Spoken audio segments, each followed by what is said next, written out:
Pedrinho. Amém, glória a Deus. Obrigado, Pedrinho, nessa noite. Pode se assentar.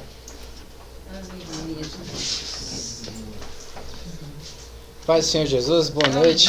Deus é bom. Vamos abrir em 1 Samuel 13. 1 Samuel 13. Eu vou orar aqui. Pai, no nome do Senhor Jesus, vem falando conosco, Pai. Falando no nosso coração, falando naquilo que nós necessitamos, Jesus. Que essa palavra possa entrar nos nossos corações, na nossa mente, que o Senhor possa falar, Pai. Que o Senhor possa falar tanto com a igreja, tanto comigo aqui, Pai. No nome do Senhor Jesus, vem, Pai. Que o Senhor possa estar, Pai, à frente dessa palavra, Pai. No nome do Senhor Jesus. Amém. Amém? Amém. Bom, a gente vai falar um pouquinho aqui sobre o Saul. E a gente vai ler um pouquinho. Aqui no telão tá com a mesma versão que a minha, caso esteja muito diferente aí, tá bom? O título da minha fala: Guerra constante contra os filisteus. Vamos lá. Saul tinha 30 anos quando se tornou rei e reinou por 42 anos. Saul escolheu 3.000 soldados do exército de Israel e mandou o restante dos homens para casa. Levou consigo 2.000 desses homens a Micmas e a região montanhosa de Betel. Os outros 1.000 foram com Jonatas, filho de Saul, para Gibeá, na terra de Benjamim. No 3. Logo depois disso, Jonatas atacou e derrotou o destacamento dos filisteus em Geba.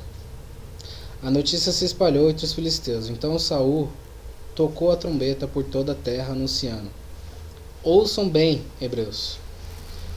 E todo Israel ouvirá o que Saul tinha destruído o destacamento. Obrigado, Sassô.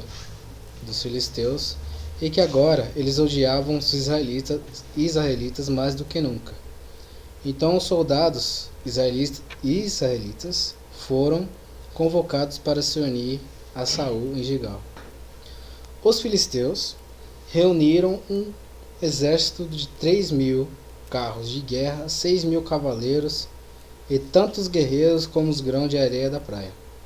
Acamparam em Micmas e até o leste de Bet-Aven, até o leste de Bet-Aven. No 6. Os homens de Israel se viram em apuros e, como estavam sendo fortemente pressionados pelo inimigo, tentaram se esconder em cavernas, em matagais, entre as rochas, em buracos e cisternas. Alguns dos hebreus atravessaram o rio Jordão e fugiram para a terra de Gade e de Gileade. Então, estava acontecendo uma guerra, né? O Jonatas, filho do Saul, primeiro atacou um destacamento dos filisteus, e isso gerou muita raiva nos filisteus, né? Então eles juntaram uma grande tropa, um grande exército para enfrentar ali os israelitas. E muitos guerreiros ficaram com medo, né? Que eles ficaram com medo, começaram a fugir. Começaram a se esconder em matagais, em cavernas. Eles ficaram com medo, começaram a fugir. E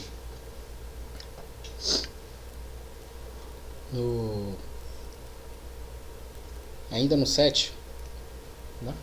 Na parte B, o título da minha diz: Samuel repreende Saul. Enquanto isso, Saul permaneceu em Gilgal, e os homens que estavam com eles tremiam de medo. Saul esperou ali por Samuel durante 7 dias, conforme Samuel havia instruído, mas ele não chegou. Vendo que os soldados avançavam rapidamente, né? Saul ordenou: traga-me um holocausto e ofertas de paz. E ele próprio ofereceu o holocausto. No exato instante em que Saul terminava de oferecer o holocausto, Samuel chegou, e Saul foi ao seu encontro cumprimentá-lo. Mas Samuel disse: O que você fez? que você fez. Então o Saul ele estava se sentindo pressionado também, né? Os soldados dele estavam com medo. Só que a gente acompanha todas essas histórias, né? De exércitos, guerra, Davi, e a gente sabe, né? Que é com pouco que eles venceram. E o Saul não tinha isso. Ele não tinha aquela confiança em Deus, né? Ele ficou com medo, ele começou a fazer as coisas antes do tempo. E ainda no 11, Saul respondeu: Vi que meus homens estavam debandando e que o Senhor não chegou no prazo que havia prometido. Além disso, os filisteus estavam em Micmas, prontos para batalhar. Assim pensei, os filisteus estão prontos para lutar contra nós de Gilgal. E eu não pedi ajuda ao Senhor. Por isso me senti na obrigação de oferecer o holocausto. Então, ele fala, eu não pedi ajuda para o Senhor. Então, fiquei com medo, fiquei apavorado e ofereci um holocausto. Sendo que ele tinha que esperar o Samuel, né? Então, Saul não orou. Saul não tinha comunhão com Deus, né? Ele não tinha aquela confiança em Deus. Por mais que ele tivesse os exércitos ali com ele, ele não tinha aquela confiança em Deus. Então começou a fazer tudo fora do tempo. No 13. Você agiu como um tolo, exclamou Samuel. Não guardou o mandamento que o Senhor, seu Deus, lhe deu. Se tivesse obedecido o Senhor, teria estabelecido para sempre o seu reinado sobre Israel.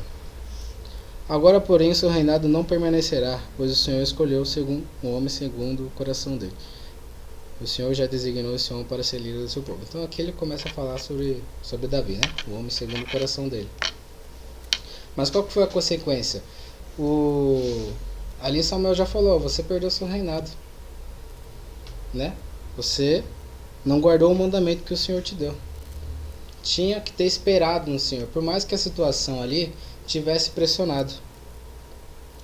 E aqui embaixo ele vai falar do Jonatas, né?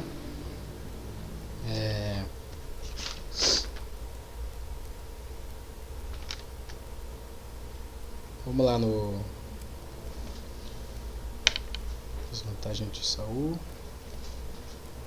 Vamos aqui no 19. 1 Samuel 13, 19. Então o exército de Israel estava em desvantagem, né? Naqueles dias, não haviam ferreiros na terra de Israel, pois os filisteus não permitiam que os hebreus fizessem espadas ou lanças. Assim, sempre que o povo de Israel precisava afiar seus arados, enxadas, machados e foices, tinha de levá-los para um ferreiro filisteu. O custo para afiar um arado e enxada era de 8 gramas. Resumindo tudo aqui, eles estavam sem armamento.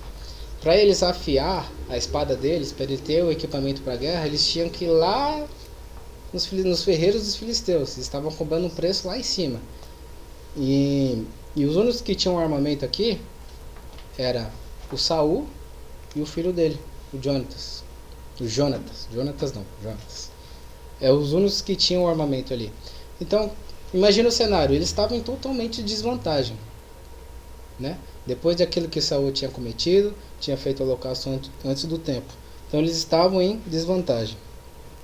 Aqui no 1 Samuel 14, embaixo, o título da minha fala: O plano audacioso de Jonatas. Certo dia, Jonatas, filho de Saul, disse ao seu escudeiro: Venha.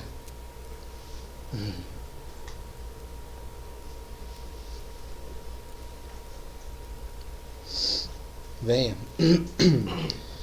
Vamos ao lugar onde fica o destacamento dos filisteus. Mas Jonatas não contou ao seu pai o que pretendia fazer. Não falou para Saul. Só pegou ele e o escudeiro dele, que o pessoal chamava de pajem, né, na época. que era o escudeiro dele. 2. Enquanto isso, Saul estava acampando no arredores de Gibé, em volta de uma árvore de romas, em Migron, junto a cerca de 600 homens. Vamos pular lá pro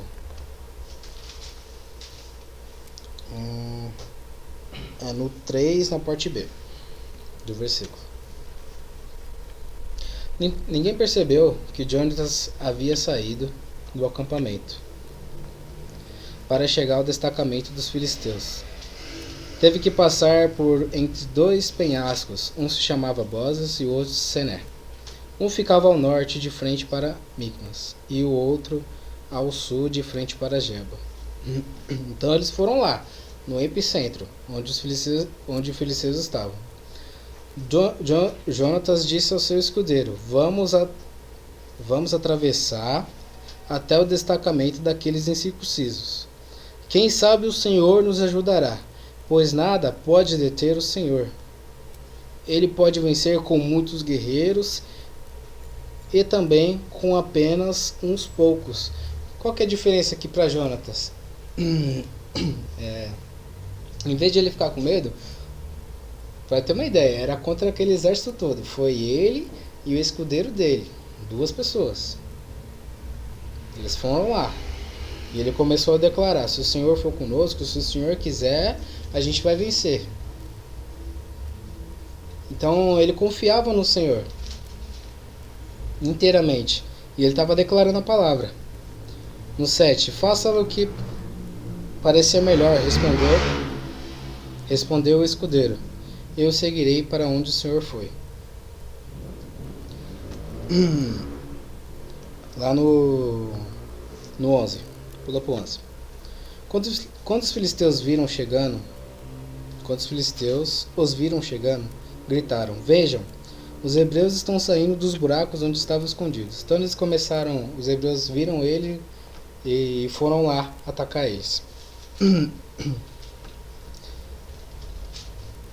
No 12. Então os homens do destacamento gritaram para Jonatas e o seu escudeiro: Suba até aqui e nos daremos uma lição. Venham, subo logo atrás de mim, disse Jonatas ao seu escudeiro. E o Senhor entregou os filisteus nas mãos de Israel. Então subiram, usando os pés e as mãos. Jonatas derrubava os filisteus e atrás dele seu escudeiro os matava. Então começou ali a guerra. O Jonatas derrubava e o escudeiro matava. Só os 2. E o Senhor estava com eles. Qual que é a diferença? Saul, mesmo com a força que ele tinha ali, não confiou no Senhor. Agiu antes do tempo. Já o filho dele não tomou o exemplo do pai. Foi lá. Ele sabia que Deus era com ele, né? E depois aqui embaixo ele vai falar que houve uma confusão entre os exércitos lá. Todo mundo começou a matar um outro do próprio exército.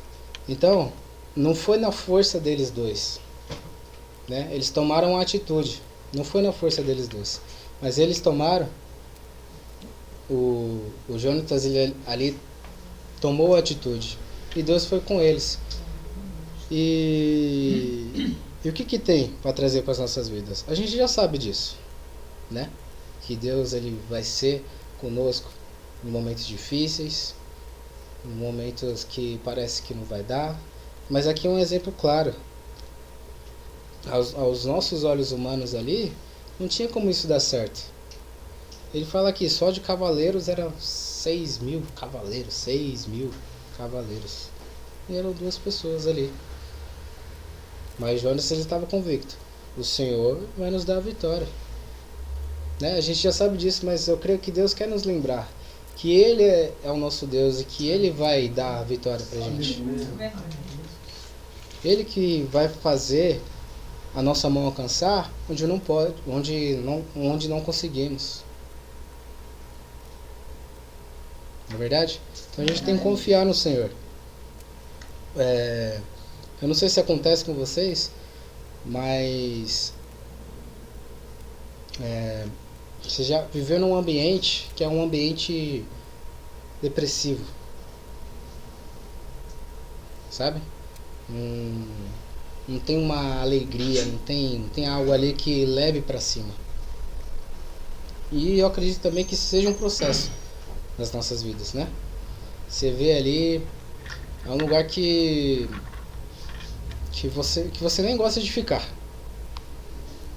né? Mas é ali que Deus tem para nos dar a vitória. Amém. Glória a Jesus. É ali que Deus vai nos dar a vitória, né? Eu tava passando por isso alguns dias e o Senhor falando comigo, aí comecei a declarar, falar que as coisas iam melhorar. Tá melhorando aos pouquinhos. Ainda tem os desafios? Tem, né? Mas a gente sempre tem que lembrar do Senhor. Não importa o tamanho da situação, o problema, a quantidade, nós temos que confiar no Senhor. E deixa eu ver aqui.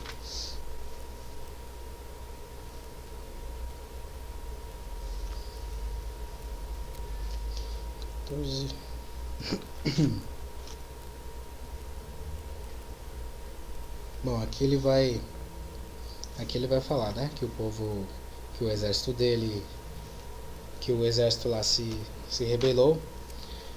E vamos abrir aqui Eclesiastes 3:1. A gente já conhece esse versículo também, mas só para afirmar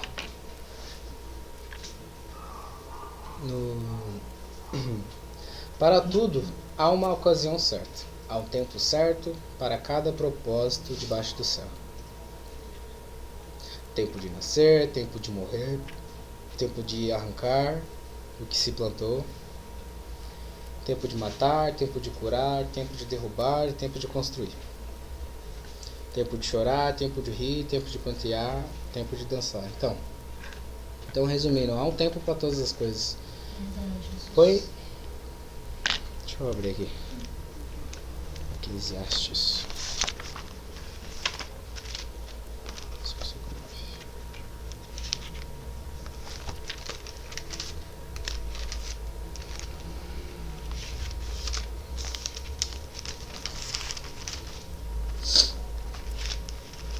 Glória.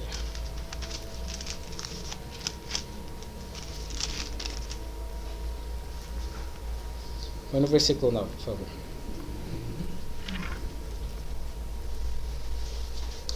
O que as pessoas ganham com tanto trabalho árduo? Viu o fardo que Deus pôs sobre toda a humanidade. E, no entanto, Deus fez tudo apropriado para o seu devido tempo. Ele colocou um senso de eternidade no coração humano. Mas mesmo assim, ninguém é capaz de entender toda a obra do começo ao fim. Então, mesmo assim,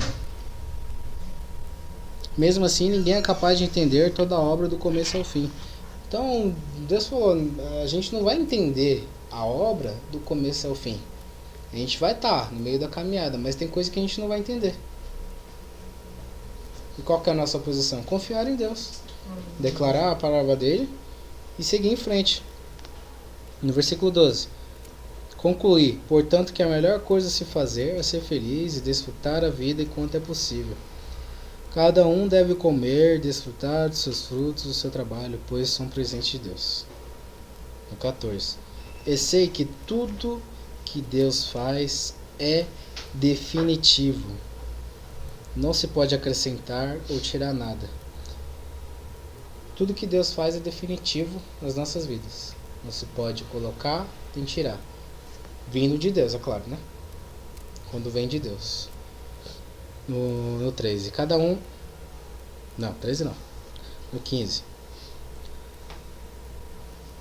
O que acontecerá agora já aconteceu antes. O que acontecerá no futuro também já aconteceu. Pois Deus faz as mesmas coisas acontecer repetidamente.